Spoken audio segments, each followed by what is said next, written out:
So the Self-Realization of a Goddess book is based on my own transformation from me going from all the victim mindset that I used to have about like all the way to the end result. So it's like going from one type of mindset to another. Welcome to the My Future Business Show, where we get you in front of your best audience and keep you there. Not only are we interviewing the biggest names in business to help you become even more successful, we're inviting you to book your spot on the show to help you grow your business.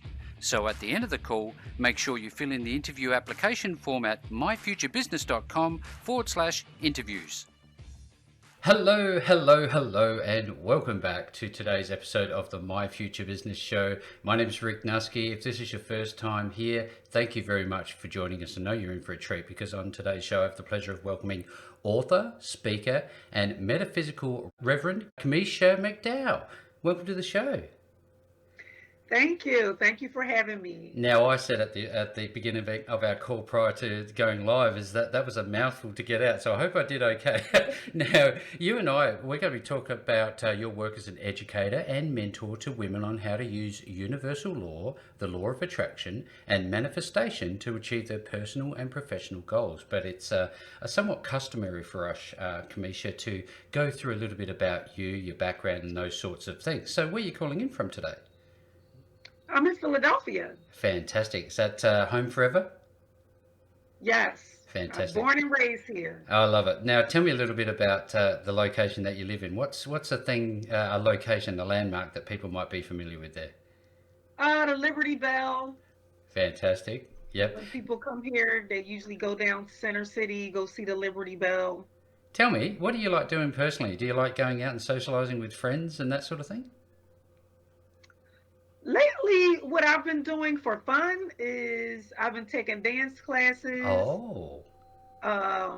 Yeah, just to keep in touch with my femininity, I guess I'll call it. I've been taking to learn how to dance with high heels on, so that's fun and sexy. Oh, wow. Yeah, no, I don't know how women do that. I'll admit that I've tried them on once, and just your ankles being so high off the ground, I just don't know how you do it. It's definitely not easy, that's for sure. Hey, listen, now you're a bit of a foodie. I'm a foodie. I like going out and enjoying a nice meal. What do you like? Oh man, my favorite thing to eat, I haven't eaten in a while, but my favorite thing to eat is shrimps. Well, I love seafood. Oh, seafood and eat Shrimps, it? crabs, lobster, all of that Oh, stuff. you're making me hungry, and I tell you what, it's not the time for me to eat, and I've just eaten. I love it. Now, tell me, what else do you enjoy doing? Do you have any other hobbies apart from dancing? Do you like movies now and then, or what you think? You know, I think I might be kind of boring. Like Ah, I like reading books. no, that's not boring at all. I've got a special spot in the I show for book know. authors. Some people probably think that like, girl, all you do is sit around and read books and Tell I me, don't know. what type of books do you read? Are they fiction or what are they? I read a lot of books about personal development. I thought so. Yeah, I read a lot of books about personal development, just more about understanding what some people call God or the universe, universal law Mm-hmm. principles. I just love it. Like I don't, even if I wasn't doing this for a living, like this is just what I love to think about. Mm-hmm. Mm-hmm. So yeah, that's the main thing Fantastic. that I do. Now, this is great for context because it gives a bit of pulls the curtain back about the person behind the business and what you do for a profession. Because I think that's what makes the My Future Business Show just that little bit unique is that we get to learn about you. So, with that, are you a pet person? I'm a pet person. I am a pet person. Actually, Rick, my dog. Well, it was really my daughter's dog, but you know how children Yes, are, right? Like it you becomes get your pet. you get to do the You work. wind up paying for half of everything, but yeah, we had him for 12 years, and he just passed. Oh, Maybe like a little bit over a week ago. oh, sorry to hear Yeah. that. Yeah, Yeah. so I'm just getting over that. But now I'm thinking about getting well, not thinking about, I have decided that I want a cat. Oh, So I'm yes. definitely a pet person. Fantastic. I love to hear it because they can really calm the soul, I think. I think just petting a pet can really calm you down. Would you agree with that? I do agree with that. I think especially cats, they emit like that purring energy. And I think Mm-hmm. that helps with like anxiety and things like that. It helps with probably different things, Yeah. but yeah. I find that my children, they really calm down. They're 7 and 10, and they're quite wild at times. But when they get the dogs around them, they seem to turn into different people. And if I'm telling the pets Mhm. off for whatever reason, they tell me off. Yeah. I think like pet therapy is an actual thing that like people Yes. or children that have had like traumatic experiences, they go Hmm. to like pet farms, like where horses and stuff like that is. I think that's an actual thing. Yeah, absolutely. So tell us a little bit about your family, if you don't mind, just for a bit of context. Do they Well, do stuff or? I have one daughter. Hmm. She's grown. She's Yes. 28. Oh wow. And she lives in. She decided that she didn't want to live in Philadelphia anymore, so Bye she wants bye. to move to Fort Lauderdale, which I am not mad at her. Um, but There you yeah, go. and I was married and I got divorced and I got Yes, back yes. with my ex-husband. And the merry-go keeps spinning. Oh my goodness, that's a whole story in itself, Rick. I bet you we could have a long conversation about that. Yeah, So yeah. tell let's wind back, I guess, time a little bit and go back to your childhood. I personally remember some really fond things about my childhood. Do you have any that you can recall that you'd be willing to share with us? Wow. I don't. My childhood, and I know we're going to get into the context of what I do and how I got into this, Yes, we but are. it started off with me not having such a great childhood. Mm-hmm. Um, it started off with like just things that I went through in childhood. I'm the oldest of seven siblings, Rick. Yep. So that's not always fun. No, it's funny because my wife is too. Exactly that. The eldest It of comes seven. with a lot of responsibility. Yes, absolutely. And you don't Mhm. necessarily get the good end of the stick oftentimes. Would that be fair? Very fair. Very fair. Yes. Now, tell me a Yes. little bit about your daily routine. Are you an early riser? No. No. No. Now I wish I was. When I first quit my job, I was like, okay, I'm gonna get up. I'm gonna keep getting up at the same time that I've been getting up every day. And No. 4 years later, it's like, it's 9 o'clock. All right, I guess I'll get up and start. I love it. No, I know. If you're anything like me, Kamisha, you like relaxation away from your business. Do you find that that's important for you? Yes. Yep. Yes. And do you I give used to yourself be. time? I'm sorry. Go ahead. Do you give yourself that time? That's what I was going to say, right? I used to did not watch a lot of television. I actually don't have a television in my house. I Oh, sold okay. my television. That's fair When I enough. do want to watch something and just be a regular human, as I like to call it, Yep. uh, I'll just go find something on Netflix and just watch it on my computer.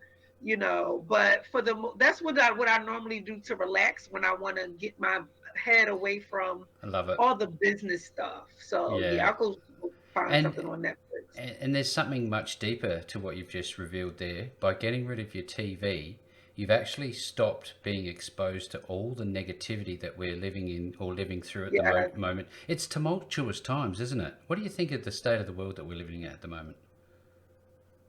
Well, I think it's two parts. I think well, first of all, I think social media has replaced the television for the Mm, most part. yep, Right. So even though I don't watch TV, I'm on social media a lot. And then my business is very much social media based. of So I course. do spend a lot of time on there. But as far as where we are in the world, I believe that we are collectively waking up to the concept of us all being creators.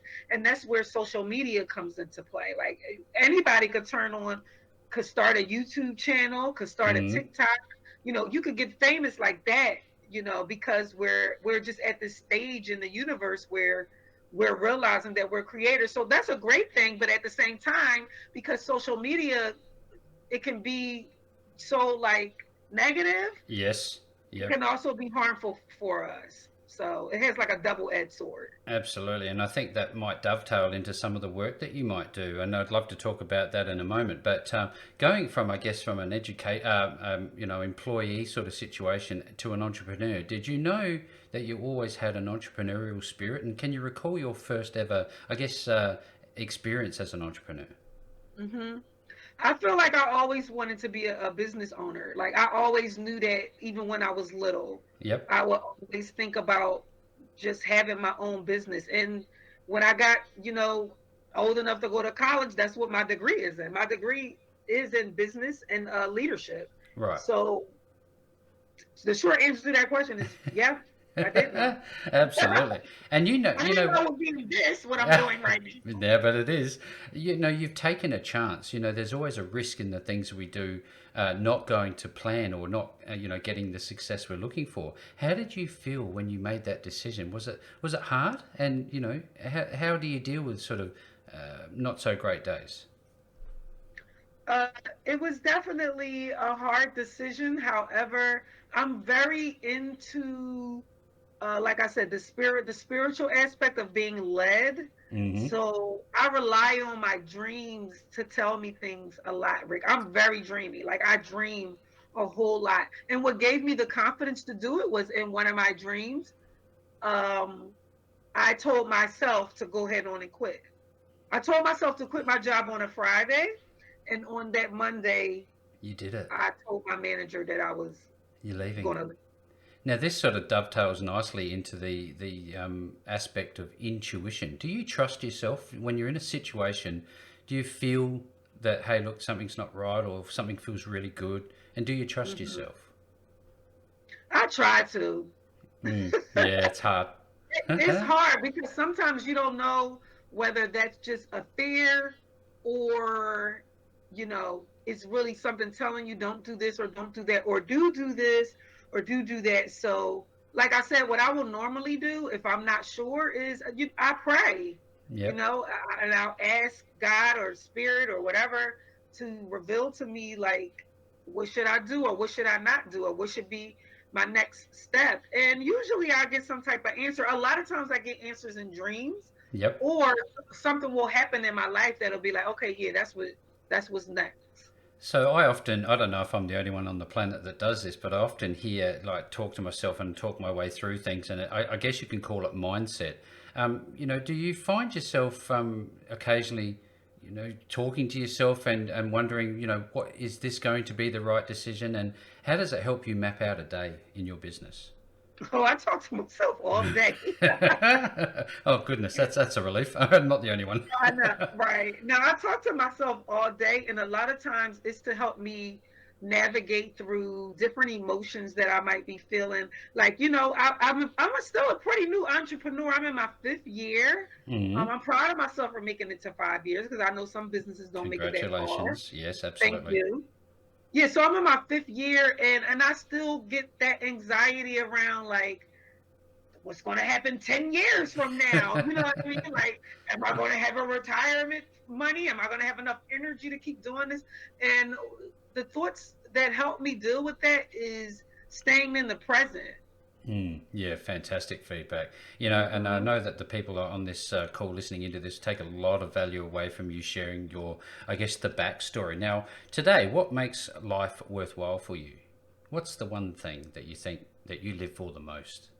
Oh, Rick, I love when I do one-on-one calls with people and Mm, I talk to them about just helping them unlock like mental blockages that might be going on within yep. them because maybe they don't understand something about themselves from a spiritual perspective. And when I see their face get that, oh, or the aha moment that they have, I live for that moment. Yep. Yep. It makes me feel so full, and it makes me feel like I'm doing the thing that I think that I was sent to Earth to do, which is to help people, not just women, but just No, people yes, understood. know Yep. themselves and really like get out of their own way so that they can walk in their greatest form of themselves, the best version of Yeah. themselves. I know that the nicest, kindest, most loving and caring and giving people come from lives of adversity, lives of challenge, lives Hmm. of not having much, being treated badly, all the things we've basically really just touched on. I know it might be difficult, but would it be okay if you shared a little bit of your backstory? I read on your bio and on your website about abandonment, teenage Mhm. motherhood, low self-esteem, exposure to domestic violence, and those sorts of things. Can you talk us a little bit through your story? Yeah, yeah. Thank you for, spending some time on my website and kind of No, I looking at love my it. backstory. But yeah, Love so my mother and father, they were on drugs it. when Mm. I was little, and basically because they were like so far gone, they left me at my grandmother's house when I was about 7, maybe 7 or 8. I would see them sporadically. Sometimes my dad would come get me on the weekends, but it wasn't very consistent. And Mm. so I developed like a lot of abandonment issues Yep. around it, a lot of codependent issues, low self esteem, especially when it came to choosing men. Like I would just choose like the worst. The worst men. I would make like the worst decisions. And eventually, like that just snowballed into me wanting to understand why. Like, why did I keep going down this path? And that's when I pretty much started getting back into, because I was raised in church, right? And I had kind of Yep. left the church, then I went back to the church. But Yep. all the pain is what led me to studying the things that I've studied as far as leading me into metaphysics. But it really all did start with me just being tired of hurting Yeah. all the time. And then when I say like I've dealt with like horrible experiences with men, like I've been date raped before. Mm. So when I meet other women who have gone through horrible experiences, I can meet them where they are because I have been through You've similar been things. there. You've walked the road, not a path that people would want to live either. Now, tell me a little bit before we shift gears and talk about your work as a metaphysical minister. I often talk about mentors in life, personal mentors, people we look to as we're growing up. You just mentioned your grandmum.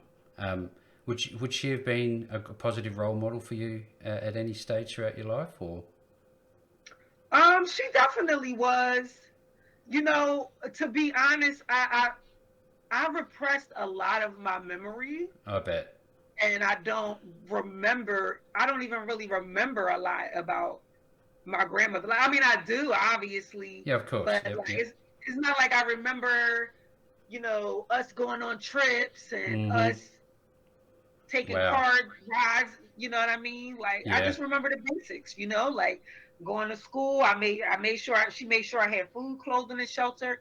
She took care of me. Until it was time for her to go. Yep. And then my dad, when he finally sobered up and he came and got me. By the time my dad came to get me, he had already had 4 other children. Yeah. Okay. Look, I He tell started you, making us, yeah. I touched on it before, Kamisha, about those who are the most kind, loving, gentle souls are those who have lived through the most adversity. Now, um, that clearly shows in you today on the show. So thank you very much for opening up for us. Thank Now, you.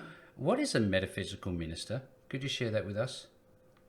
Yep. So a metaphysical minister is very similar to a reverend, like how someone thinks about a reverend. Like I do have an official title, also a reverend, who would lead a church.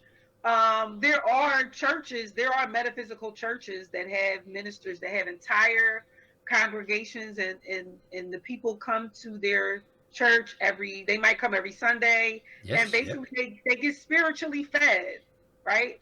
Yep. By a minister that keeps them remembering that they are one with God, that they are more powerful than what they think that they are, that things that they might have going on in their life, like chaos and addiction, and maybe someone had passed and they dealing with grief or divorce, and it's just someone that ministers to your soul, that helps you remember, your true form, which is your spiritual form, Mm. and not necessarily,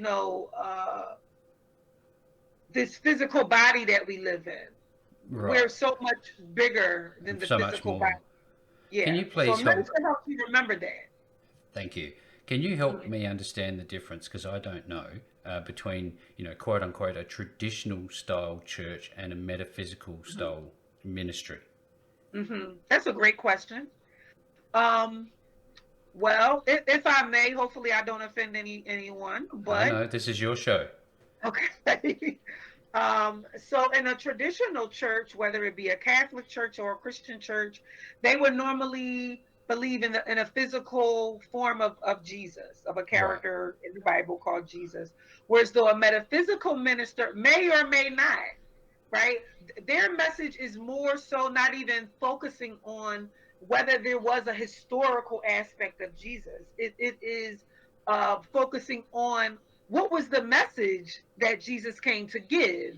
That's way more important than whether there was a physical character, because there's a lot of people who they can quote the Bible up and down, Mm. but then they don't really understand the fullness of the scriptures. So a metaphysical minister would focus more on the non-physical characters or things that go beyond the physical. Like that's Right. literally what metaphysical means. It means to go Yes. beyond the physical. Yep. Fantastic. Yeah, look, I'm pretty sure that could be a very, very deep and meaningful conversation, spending Yes. many hours trying to really get your head around it. But I'm wondering how that relates to the work that you do with universal law, and could you explain what that is to us? So with the work that I do, uh, I help people understand that everything that we experience and that we go through in life, Mm. that it's really under what I call anyway, and it's even Googleable if you want to call it that. But all of our experience are under a divine law or a Mm. cosmic law or a universal law, and that law is primarily based on how you think and feel about yourself, right? So if you think and feel that you are one with the all, which is the entire everything that represents God or the universe, then that automatically makes you a creator, just like God is a creator, right? Or we might refer to God as the creator. Well, if you are an extension of that, then you are also a creator. So by me helping people understand this law, that they have the same type of energy over Yep. themselves anyway. That doesn't mean that you're God over other people and things of that nature. No, it means that you are a creator within yourself and you can create your own reality. You can manifest your own reality according to what you imagine in your mind, how you feel, the words that you're saying, what you believe. And a Mm. lot of times people will just put themselves on autopilot and they just allow life to just unfold however. And then they don't like their lives No. because they're just allowing things to unfold rather than them taking the position as a creator, co-creating with the law of the universe. I Yeah, hope I great. made sense. No, absolutely. You're simplifying the complex because I'm sure there's lots of people who are like me that don't really understand. So I do appreciate you spending the time. Now, Kamisha, what's the difference between law of attraction and universal law, or are they one and the same? uh, Beneath it, everything is really the same. We use a lot of different words to say the same thing. Yeah, yeah, Like sometimes fantastic. people will say, "Oh, there's 12 universal laws," and it's like, there's really only one universal law, and that is the law of self. That is the law of I am. So the difference between what we might call the law of attraction and universal law, well, universal law is the law of attraction. Yes, I Universal see. law is the law of what goes around comes around, Yep, which fantastic. is the same as you attracting things to you. Yep, yep, fantastic feedback. Now, when we started off the call, you talked about how you are now dancing to, I guess that to nurture that feminine side. And I opened up the call talking about your focus on women. In actual fact, it's more just people. But you also talked about on your website about divine feminine energy. Can you tell Mhm. us how this fits into the picture? And does that apply to men at all? Yes, it does. It does. Oh, yes, it does. So first of all, when I'm referring to a divine feminine energy, I'm referring to what some people call Mother Nature. Right. Got it. Okay, or we camouflage Mother Nature, but Mother Nature really can be the words Mother Nature can really be interpreted as Mother God, because the word nature or neter in the Egyptian language means God. Right. So a lot of times, again, when you asked about traditional religion versus metaphysics, usually in traditional religion, God is always referred to as He. Yep. Yep. It's like, how is there a he and not a she? According to the Bible, there can't be one without the other. All right, that's what I'm saying. So it's like it doesn't even make logical sense. It doesn't even No. make logical sense, Yeah. right? But then of course people will be like, well, that's what it says in the book. That's what it says in the Bible. So again, we're going beyond the physical. We're going beyond what things just physically say on the surface, and we're learning that no, there's another part. It has to have balance. Everything in the universe has to have balance. So the divine feminine is the mother aspect of God, which we also call Mother Nature. And then you asked about, well, does that apply to men too? Yes, because men and women both have a feminine energy and a masculine energy. It's not referring to your gender. It's Got it. referring to how you express yourself. Yeah, that's interesting. That's really great feedback. Now, early on, it's interesting also that I've mentioned about intuition because on your blog, it talks about the relationship between trust and female intuition in relationships. Tell us a little bit about that and why it's important. Yeah, that's a very I I love that. I love that subject. So intuition, some people would say anyway, intuition is a feminine type of energy. It doesn't mean that men does not have it. No, that's It true. just means that it's something deeper, beyond. It comes from like a subtle part within your subconscious mind, right? Yep. And what normally happens is sometimes, usually women will have some type of intuition, or they might have a dream, or sometimes they might just feel like something is going to happen before it happens, and then they might go to their mate Yep. or whoever, and they'll say, I don't know about that. That doesn't feel right. That doesn't seem right. And then the person will dismiss them, or they'll be like, oh, you're just making that up. And then if it comes to pass, it's like, oh wow, you actually did know something, like you actually did feel something.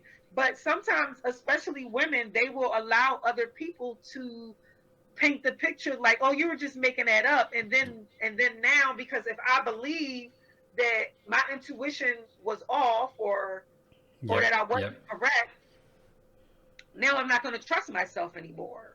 No. Look, you talked about terms that we use, and you use so many different terms throughout your website and your bio information. One of them is the law of the word and its relationship with manifestation. I know nothing about this. It's the language that we use and that we believe. It plays a huge role in how we actually create our reality. So like even earlier today, I was on a call with someone, and she has, let's just say she has an addiction, okay, and she's trying to beat it.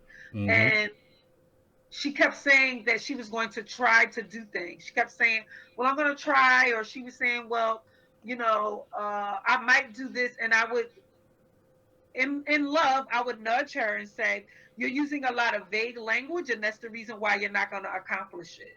Ah, you got to be Right? very You're using a clear. lot of, I'll try, I may, uh, I need to. When you use that type of language, you're not being very certain, Yep. and you're already halfway excusing yourself from even creating that reality. You've already halfway excused yourself from creating that reality for yourself. And Rick, if you look at the word world, it has the word word in it, Of course. I love it. right? So that tells us right there that the world, or the world that we live in, whether it's in our head or the physical world that we live in, it's created by words. Yes, yeah, Hmm. absolutely. Now, before we move on to your wonderful book, there's one other reference I'd love to ask you about, which is Akashic Records. What are they? Mm. Never heard of those. Whew, that's such a great question too. Because this stuff can get so deep, but I'm Oh, trying to certainly. simplify No, you're it. doing a wonderful job. Thank you. Thank you. So Akashic records, uh, Akasha, I believe is maybe a Hindu word, and it means sky or heaven, but it's really referencing a library of memory that we have inside of us. So, and it's within our DNA. Everyone has it. right? Because within our DNA is memories that have been passed down from generation to generation to generation. And this goes all the way back to, if you believe that there was a character named Adam or Eve, right? So this is going to go all the way back to that. I personally like to think that it goes even further than that, even all the way into the very elements, the air that we Yep. breathe in and out of our nostrils. Okay, Mm-hmm. that in itself also has like a cosmic memory. And so Akashic Records is the entire memory of everything ever that ever Ever. existed, right? Wow. But we have like Akashic Records for the entire universe. And then we have our own Akashic Records, which is like past life things, reincarnations. I believe in reincarnation, and I also teach that things, Mm-hmm. like stories that we've reincarnated in past lives, and so that's how we manifest particular things in this life. Sometimes people will be like, well, I don't understand, how could I come into life and have all these traumatic experiences even as a child? Well, it's possible that the energy reincarnated from another life, something that you never healed, and so it just transferred It's over. coming But over. the Akashic records would, it's not a past life, some people call it a past life regression. It's not a past life reading, but it can Can be. reveal things from a past life. Wow, you have so much knowledge, experience, and wisdom. Presumably, this is why you went ahead and wrote your book, Self Realization of a Goddess. Tell us a little bit about your wonderful book. Mm-hmm. So the Self-Realization of a Goddess book is based on a course that I put together for women.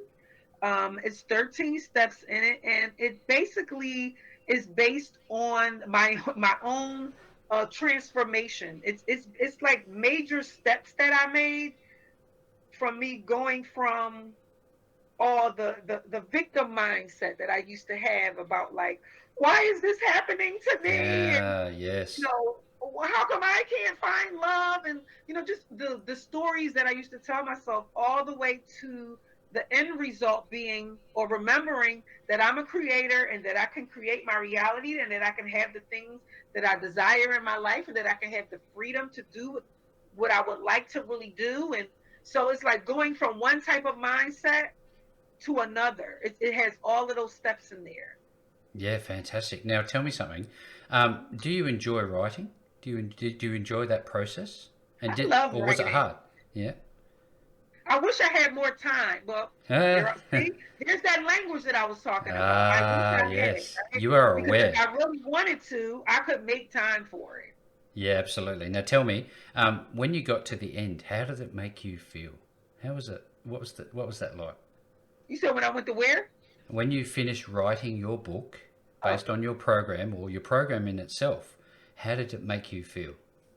I felt very accomplished. I felt very much like a release, almost like, well, maybe you wouldn't know, Rick, but like birthing a baby. Well, I've seen one. I've seen two actually, so they're interesting experiences. It is. And you know how much the labor that goes into it, the sweat, the tears, the being up all night, the crying, Oh yeah. the not knowing when is this going to actually be done, you know what I mean? Like I went through all of that, and when it was finally done, I felt like, okay, I birthed a baby here. Yeah, That's how wow.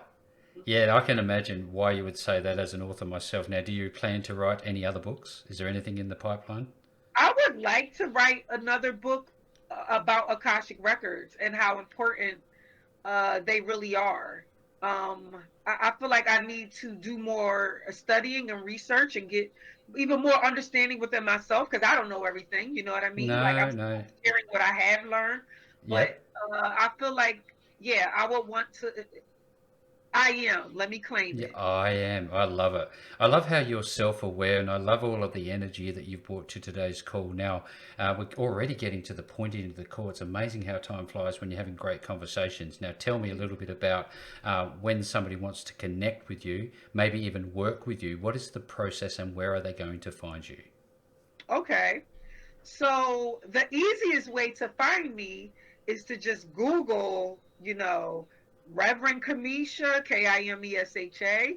But I'm on all platforms, either under Reverend Kimesha or Black Fire Nation. Got it. BLAQ Fire Nation. Now that's just to like find me on social media. I actually have a TikTok right now that's going viral, and I'm very proud of Wow. it. Well done. Yeah, it has over 1 million views right Wow. now. But That's crazy. I know that's what I said. I'm like, uh, and it's on a really interesting subject about what happens when you go silent for 24 hours. But anyway, yeah, so they could find me on any of those platforms. But if they wanted to personally work with me, when you go on my website, revkimesha.com, right at the top it'll say book a free 15-minute consultation. So if they just wanted to talk to me about something that was going on in their life, I make myself available, to the public, and then we can discuss if they needed more further assistance in it, we can discuss, what other products and services I have.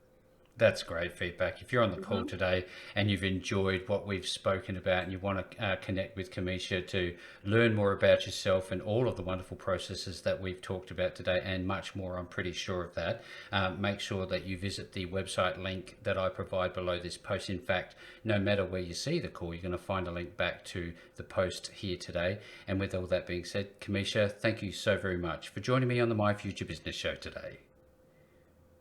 Thank you. Thanks for joining us today.